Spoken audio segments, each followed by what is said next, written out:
These lessons are often filled with a lot of stuff that it's hard to know whether you're going to finish or not. But this is a simple chapter in chapter 9 of John, and it's a subject that we've talked about before in other chapters, but there's a lot of stuff in this chapter that I want to look at and maybe look at in a little different light than we have before. There's basically three divisions in this chapter.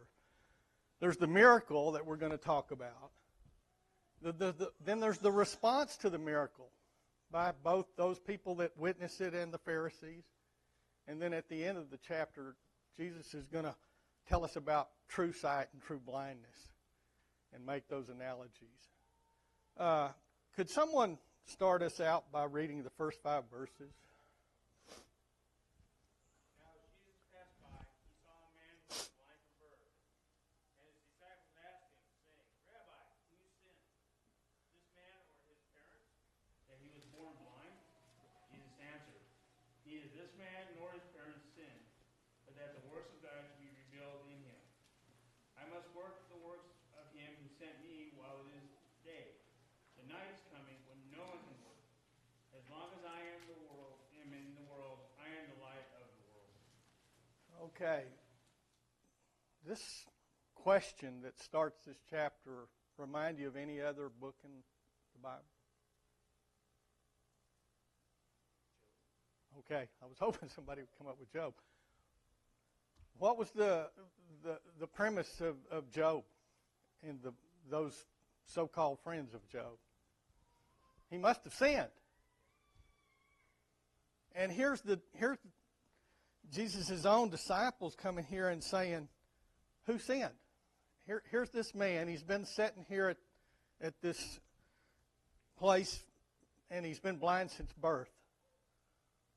So the assumption is he must have sinned, or his parents sinned. And with that question, I kind of overlooked this at first, but to even ask that question, what would that make you guilty of?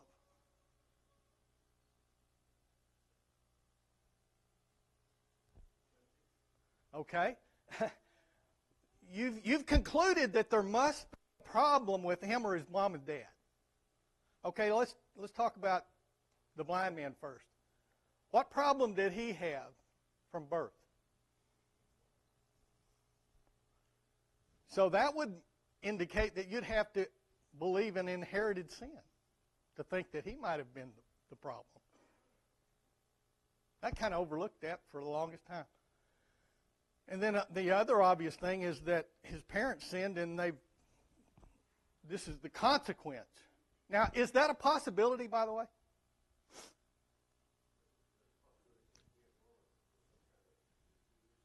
Okay.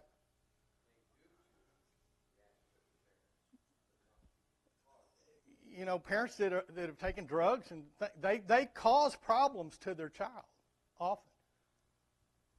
That's not the case here, because what's Jesus' answer?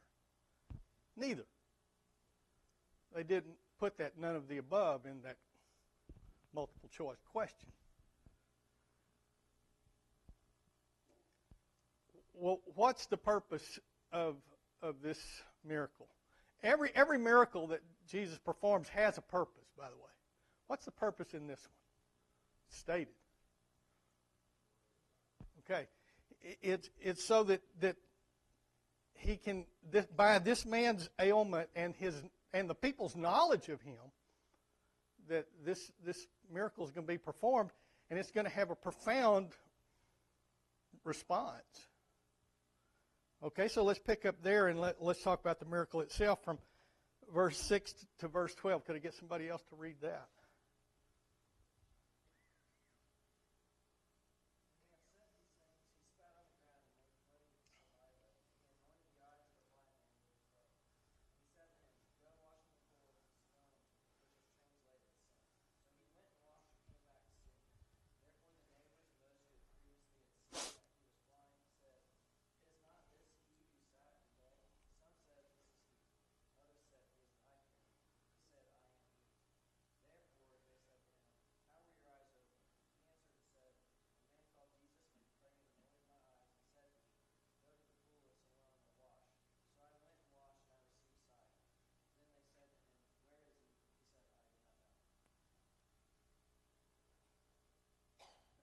does this miracle remind you of any other miracles we've studied already?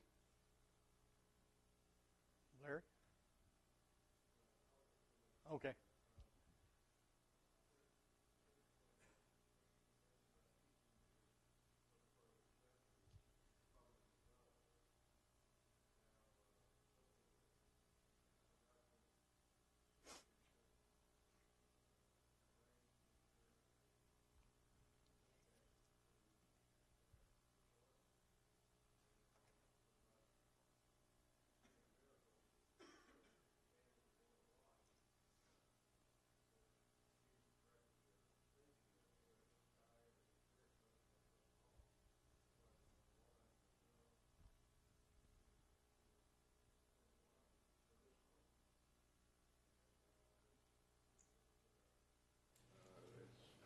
It's striking that the power of God and His ability to control things. Obviously, this man's problem was going to be something that would benefit and glorify God, and Jesus is obviously making an attempt to try and teach people this lesson through this problem. Why is it so significant that he's been blind from birth? It's unarguable. Okay. A lot of people know it. So let's talk about those responses for a second. Okay, put yourself in that position for a second. You witnessed this miracle. You've known this man since he was a child. What's your response going to be? What are their responses?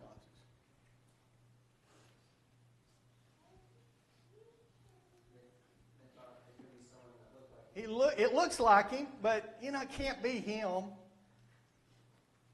Why would they say it looks like him? They don't believe it.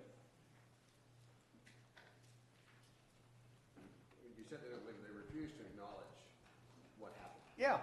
They refused to give God the credit. They refused to accept Jesus, that He is from God. So they look into other things and they try to discredit what happened.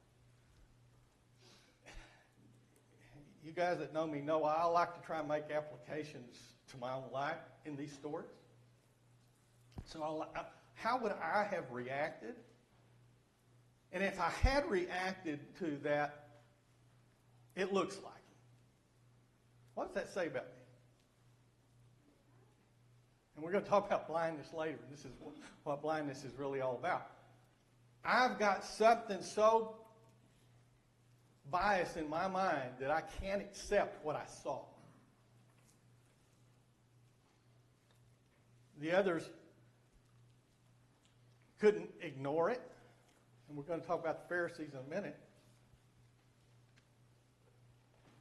But how did he do it? Let's talk about the technique that he used. How did Jesus cure his blindness? He spat on the ground, mixed up, Rubbed it on his eyes and go wash it off. put it on his eyes. In chapter 5, we had a similar story, only the man was lame. And he did something similar. In Mark's account, there's another account where he did the same sort of thing. Well, in Mark's account, there's probably this account and one other where the man wanted to be healed, and his faith, it says, healed him. And Jesus just said, your faith heals you. He didn't touch him. Why the difference? I don't know. Did it have anything to do with the miracle? Still a miracle. He still performed that act and cured that man of something that man couldn't do. That's undeniable. And so when we have people denying it, then you can see that their mind is so made up they don't want to look at the truth. I noticed in the footnotes they talked about that was some kind of way that they in the past used saliva and clay, and that takes the power out of the miracle to me. Exactly. If you're going to say, and I've heard people say, well, in the Red Sea there was a higher part where they could cross when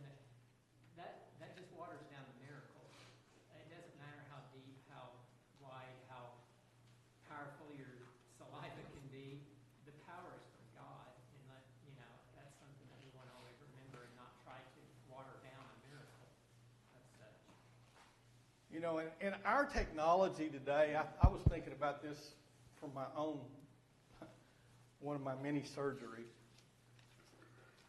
But my eyes got pretty bad. I went to the doctor. I got new lenses. I can see perfectly again.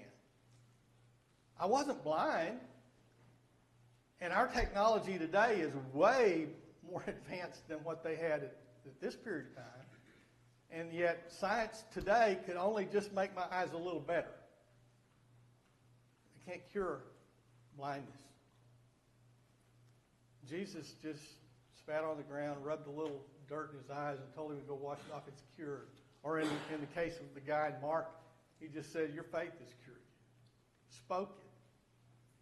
And we've seen other miracles where Jesus just spoke it.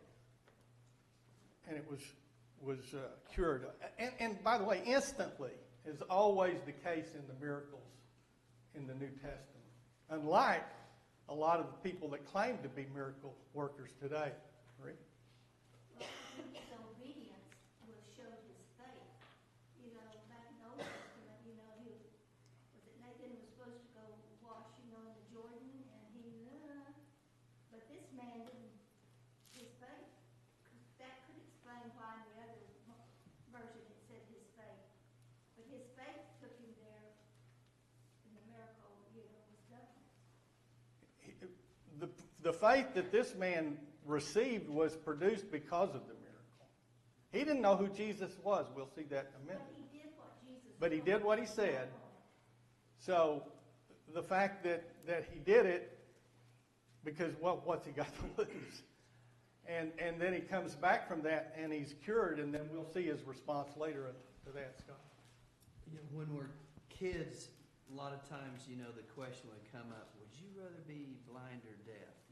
Most people would pick deaf than blindness, but still better to be physically blind than spiritually blind, like those were there, and not be able to see what's really going on in front of it, even though you can physically see it.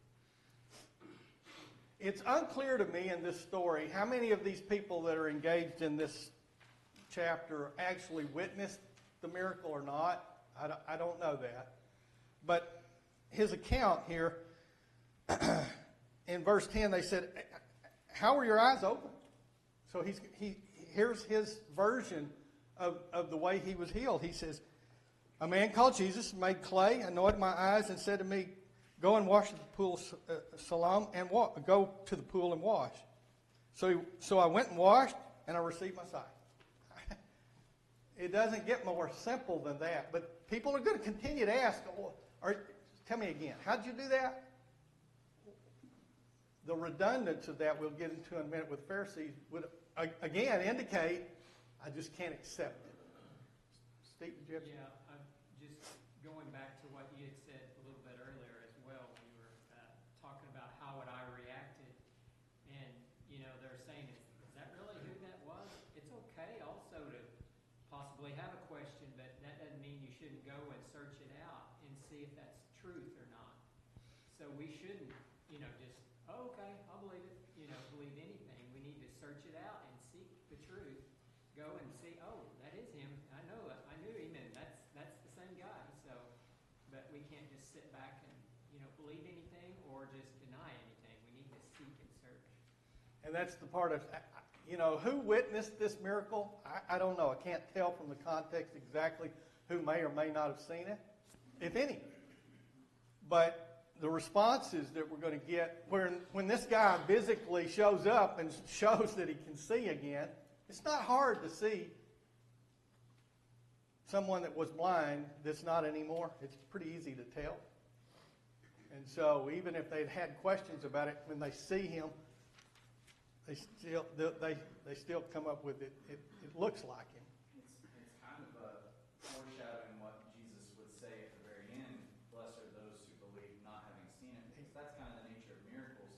None of us have seen a miracle, but we're convinced that they happen because of the reliability of the witnesses and the testimony of Scripture and all that kind of stuff. These people might not have seen it happen, but they're seeing this guy that's moving around, and he doesn't look like a blind man, and he looks like that blind man before, and like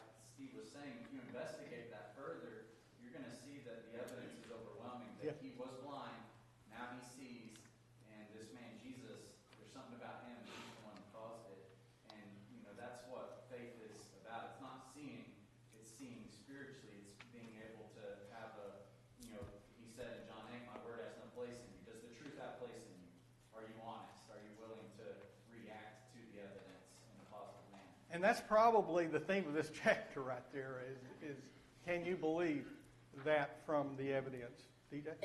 Also, when you think about how this applies to us, and this goes along with Job too, you know, if people jump to conclusions that God causes the bad things to happen to people because of maybe reasons, like in the beginning, it says, who sinned that caused this man to be blind? Or like Job's friends, they're like, what did you do? Like, God did this to you, but when it's the good and great things, they don't want to attribute it to God. They want to make excuses and reasons and logical conclusions maybe, like physically happening, and that's why they didn't believe it. But people are quick to blame God for the bad things, but when, you know, in this instance, a miracle, a great thing, which they go on to discuss later, like, why aren't they impressed? They don't want to give that to God. And that's a thing that happens today with people. I think we're going to see this more when we start talking about the Pharisees as well. And with that said, let's go into the Pharisees, get involved in this in verse 13. And that when it says here that they brought him who was formerly blind to the Pharisees, whoever they are, they're coming to the Pharisees. You know, here, look at this event that's just happened. Now, it was the Sabbath day when Jesus made the clay and opened his eyes. Stop there for a minute. What do we know about the Sabbath day? It's a day dedicated to the Lord. Okay. On the seventh day you rest. What do we know about the restrictions? There are a few. No work. Okay, no work. We're going to talk about work a little bit too. Specific about work. Can't bake, can't boil. Going to prepare your meals on Saturday evening, I assume, so that you'll have that ready. I'm talking to me. On Friday evening, you're going to prepare all this so that Saturday comes along, the Sabbath, and you don't have to do any of that. It also applied to the livestock. The working animals were not to work. If you have a stranger in your home, he's not to work either. There's not a lot written about the restrictions, and I bring that up because now we're going to talk about a lot of tradition, I think. Scott? Yeah, I think it was set forth so that you didn't have an obstacle in front of you on the Sabbath that would keep you from worshiping. Okay, this is all about let's dedicate this day to God. It says in Deuteronomy 5, your sons, your daughters, your male servants, your female servants, your ox, donkey, cattle, strangers. All of this applied to that set of people and animals. Again, so that you can dedicate that day to serving the Lord. Now, you know, it bothers me a lot over the years that maybe we ought to be a little bit more like this is the Lord's day. Well, we'll go on. I'm not going to go on that rabbit hole just now. So what was the conviction here? Let's read on. Then the Pharisees also asked him how he received his sight. And he said to them, he put clay on my eyes, and I washed, and I see. And the Pharisees said, this man is not from God, because he does that on the Sabbath. What part of that miracle was restricted in Moses' law? I can't read it. Now, I want to go back up. We kind of went over this, and I did it on purpose where I didn't bring this out. But back in verse 4, Jesus is telling his disciples, I must work. Now, this is the Sabbath day, and he says, I must work. That's in connection to this miracle. He's calling it a work. Well, that's forbidden on the Sabbath day, right? What's the problem with that?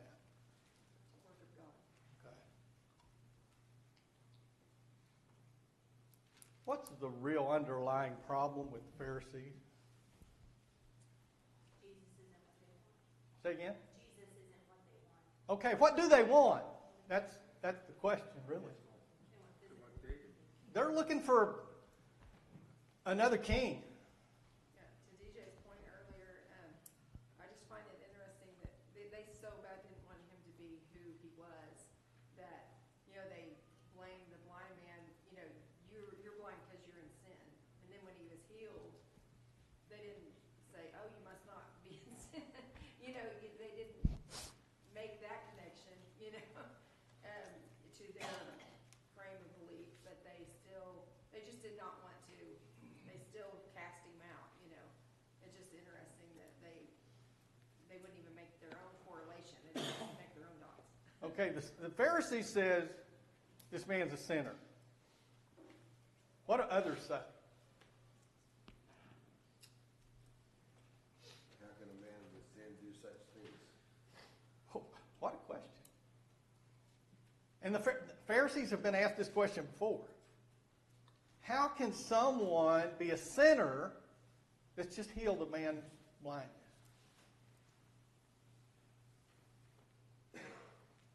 Is the devil working works of good?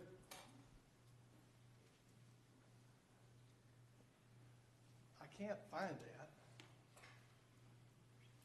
I can't imagine why the devil would want to make you see again. But that's basically what they're accusing Jesus of being, is a sinner from the devil.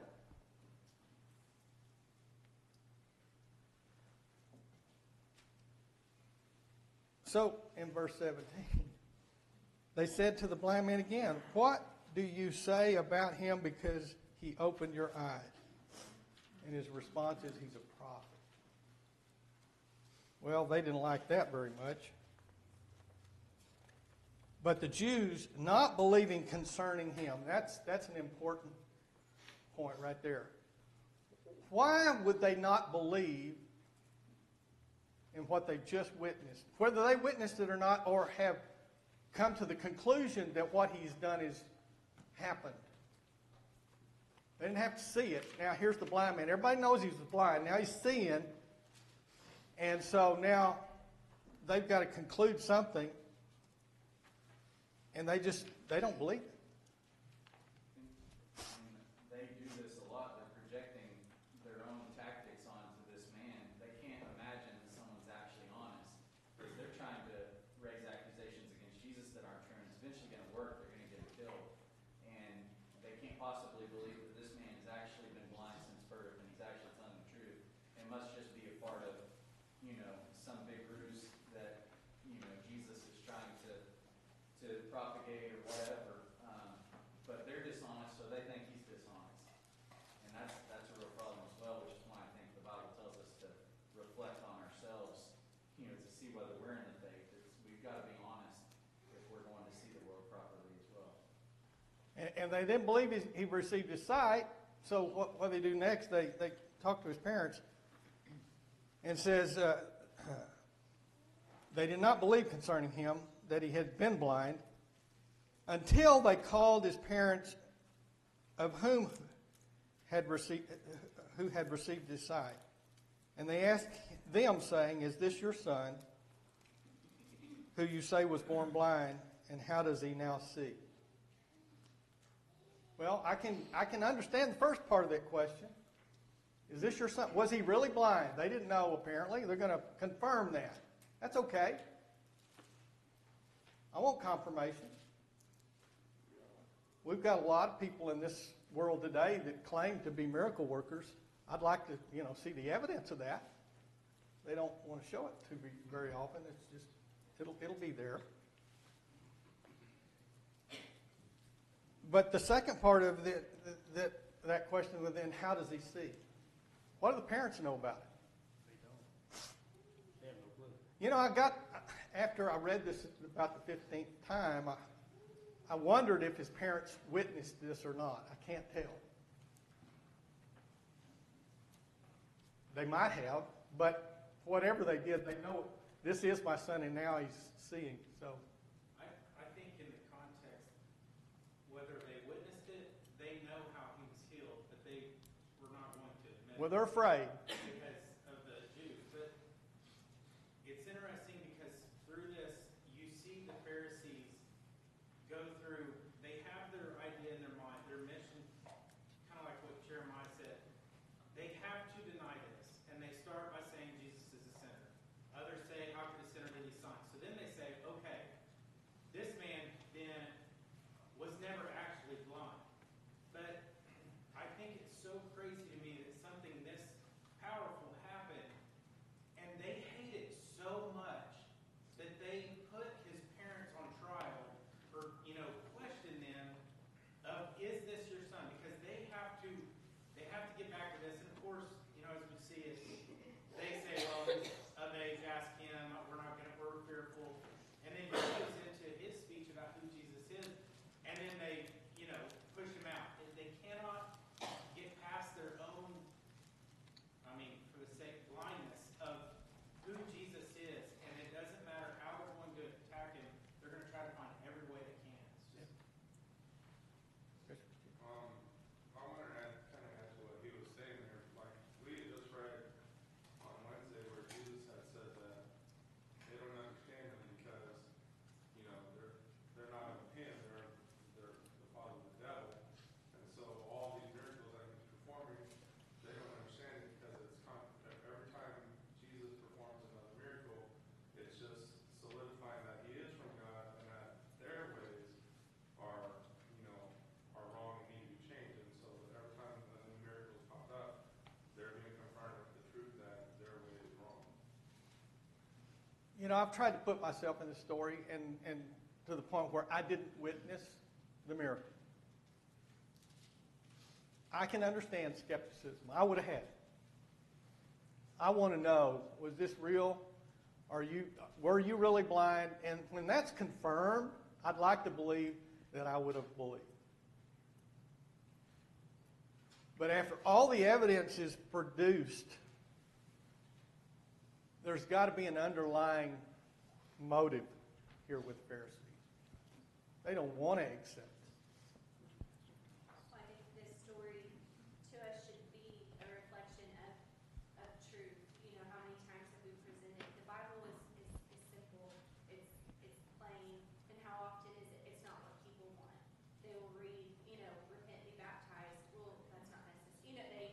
They twist it to their own destruction, and people haven't changed, in the sense of it's about the heart that it falls on. And I think it's interesting that the seed stayed the same. The seed in the miracles was the same. People rejected it. Now the seed is the word, and people reject it. And it's all about the hearts it falls on. Okay, I'm glad you made that. This was the point I wanted really to bring in. Truth is truth. Whether it's witnessing a miracle and the evidence is overwhelming and you can't refute it. We've got miracles that were recorded that the people that were against it couldn't deny it. Well, we're not faced with that miracle situation today. We are faced with the truth. And I think that's exactly what Janae's saying. When we're faced with the truth, do we want to accept it? I've had too many times talking with people when I've asked them to read a verse that I knew they wouldn't like. And their response was, what are you trying to say? Well, that response tells me they don't want to accept what they just read. How far gone these people were when Jesus, in a later miracle, when Jesus raised Lazarus from the dead, they couldn't deny that. They wanted to kill Lazarus. Yeah. So it's easy to point fingers at the Pharisees, but we've got the same responsibility to accept truth when we read it, when we understand it, but we don't want to obey it. Yes, sir. They knew he was from God because you look at chapter 3 in Nicodemus. We know you are from God because no one can do these things. Well, the Pharisees never made that statement. No, Nicodemus did, but, So, okay. It's your fault. Real quickly, let's in the last few verses of this chapter, And my Bible has this subtitle above these verses that says true vision versus true blindness. And without reading that, because we don't have really that much time to spend with these last few verses, but Jesus is going to make an observation. And he's going to call this blind man, he's the one that can see, and the Pharisees are blind. And even the Pharisees get this point. And I want you to, let me see here. In verse 40, after Jesus talks about this, they say, then some of the Pharisees who were with him heard these words and said to him, are we blind also? They got it. They understood exactly what Jesus was trying to say. What does blindness mean to us? We've shut our mind off. We've turned it off. We've got our minds made up. We don't want to hear anymore. And I think that goes to what Janae was talking about as well. When we get to that point, and I've been guilty of it, I've witnessed people being guilty of it my entire life. Just don't confuse me with the facts. I've got my mind made up. That's exactly the problem the Pharisees had from the beginning. And they were looking for something different. There's such a thing as healthy skepticism you alluded to earlier. Me and Zoe watch a lot of police shows, detective work, and there's always an episode that talks about the tunnel vision that they get. They know their guy, and so they shut out all the other evidence, and then it turns out it's not their guy because there's some evidence that was right in front of them, but they discount it. It's the same thing spiritually. Sure. If I have already reasoned that this is the truth, then I don't need to worry about all this kind of stuff. But we've got to entertain other information, not necessarily doubting the truth we know, but to be honest people and then have greater certainty that we do stand in the truth. You've just made me think about a lot of people want to take James out of our Bibles and say it's the straw epistle. It's not, you don't need to read it. It's not really. Why? They don't like what they read. And there's been times when I've read some stuff that's hard. It's hard because I understood it.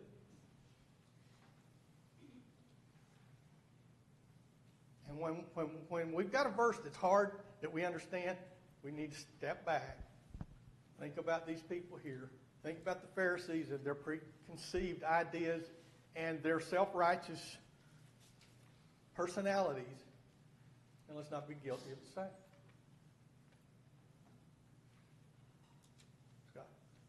As Jeremiah was saying, healthy skepticism. And I've seen Christian families that the parents, there can be healthy, devil's advocate or however you want to say it, but where I'm making you defend yourself, with questions I ask. But I've also seen it where, it's unhealthy, where they just keep pounding it. And sometimes you're left with the question, like in class and stuff, so do you not believe this? When they keep hitting you with the devil's advocate questions. I want to get to the blind man's response here in a second as well. Go ahead, Jim. Well, I'll try to be quick. But each one of these miracles that Jesus has performed up to this point, if you notice, they're very calculated. In earlier chapters, he talks about exposing lightness and dark. And this is exactly what he's doing with this miracle. It's exposing not only these people to themselves, but the people around them to who they really are, and also shedding light on what truth really is. These people are so duped by these Pharisees and Sadducees that control their lives. And you have to bring this out in order to be able to move forward with what the truth is trying to tell you. Well, real quickly before we're out of time and they turn the lights off on me, Jesus asked this blind man who's now got his sight, do you believe in the Son of God? And he said, who is he, Lord, that I might believe in him? And Jesus' response is, you have both seen him, and it is he who is talking with you. It's me, he says. And his response should be what we say when we're faced with the truth and it's obvious. Lord, I believe, and he worshiped him. Simple. He didn't know very much about Jesus. He didn't even know who he was. He knew what he did. And that probably is the lesson we should have from all of the miracles that Jesus performed. When he did what he did, it should be obvious who he was.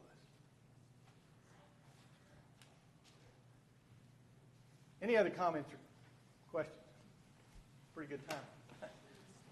Next time, you can pick it up with whoever.